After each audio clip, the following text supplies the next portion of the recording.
Hi friends, most welcome in success classes. आज हम solve करेंगे केस स्टडी कि इस बोर्ड एग्जाम में जब केस स्टडी सॉल्व करने में कंफ्यूजिंग होती है कि कौन सा फंक्शन ऑफ मैनेजमेंट है, वो कैसे आइडेंटिफाई करना है। तो उसके लिए सैम्पल क्वेश्चंस है, वो देखो।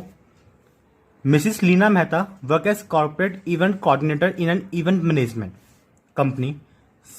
She has been made an overall official in charge for organizing a painting exhibition for one of the client of a company.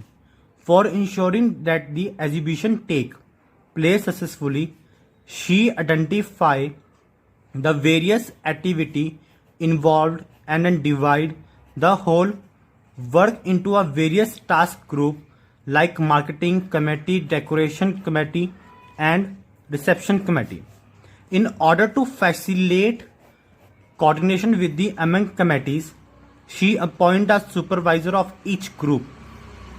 Each member she asked to report to their respective supervisors, and all supervisors are accepted to work as per the orders. Simple इन्होंने question में क्या पूछा है, identify the define the function of management being perform by Mrs Leena. हमें ये बताना कि कौन सा फंक्शन ऑफ मैनेजमेंट है. अब मेनली आपको पता ही होगा कि 5 फंक्शन ऑफ मैनेजमेंट है. First one is planning, organising, staffing, directing and controlling. अगर इस केस स्टडी की बात करनी है हमने, तो यहाँ पे देखो स्पेशली लिखा हुआ है, she identify various activity involve and divide the whole work into a various task group. Function of management एक ऐसे ही है मैनेजमेंट का, ऑर्गेनाइजिंग, जो सारे प्लान को डिवाइड करता है वेरियस टास्क ग्रुप में. तो इसका फंक्शन कौन सा हो गया, ऑर्गेनाइजिंग. ठीक है, 1 मार्क्स तो आपका ये पक्का हो गया कि आप पे अगर आप ऑर्गेनाइजिंग लिख दोगे, ऑर्गेनाइजिंग को एक्सप्लेन कर दोगे, तो आपको 1 मार्क्स तो वो दे देगा. बट सेकंड क्वेश्चन क्या पूछा उसने, describe briefly the various step involve in performance of the functions of management as identify in a part of a of the question. देखो केस स्टडी में सबसे इंपॉर्टेंट है कि ए पार्ट आपका सही जाना चाहिए.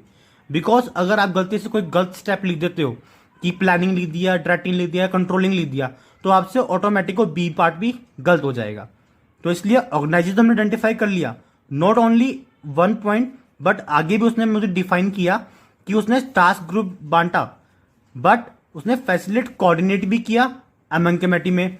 सेकेंड प्रोसेस क्या है, जैसे हमने प्रोसेस ऑफ ऑर्गेनाइजिंग की बात करें, first step is division of work. तो डिवीजन तो कर दिया वर्क को. सेकेंड स्टेप क्या है, डिपार्टमेंटलाइजेशन, उसने डिपार्टमेंट्स में भी डिस्ट्रीब्यूट किया. थर्ड क्या है, third one is assigning a duty. तो उसने क्या करा, हर ग्रुप का सुपरवाइजर बनाया, उसको ड्यूटीज प्रोवाइड करी and asked to report. Last step is export report relationship. तो लास्ट में वो रिपोर्ट्स भी मांग रही है. तो इन पॉइंट्स, मेजर पॉइंट की वजह से मुझे क्या पता लग रहा है, इसमें ऑर्गेनाइजिंग फंक्शन है और उसको सिर्फ एक्सप्लेन करना है. अब देखो एक अनदर केस स्टडी और करते हैं हम. जैसे सबसे पहले केस स्टडी सॉल्व करने का जो रूल है ना, प्रॉपर आपको केस स्टडी ध्यान से पढ़नी है. ध्यान से पढ़ने के बाद क्वेश्चन पे जाना है. स्टार्ट करते हैं. ABC is leading a publication company of a country. The company objective is to provide error free books for the students, but the company production department is plagued and many shortcomings. The authors are not given accurate parameter. Constant changes are made in the instructions given to the coordinator, and last minute irrelevant additions are made in the test. All this lead to wastage of resources, and the company objective is also not achieved. And revenue are also falling. The company has recruited a new production manager, replacing the old one.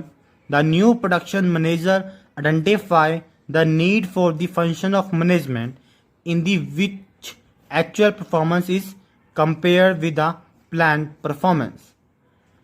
ध्यान से case study पढ़िए, question पढ़ते पूछ क्या रहा है वो, identify the function of management.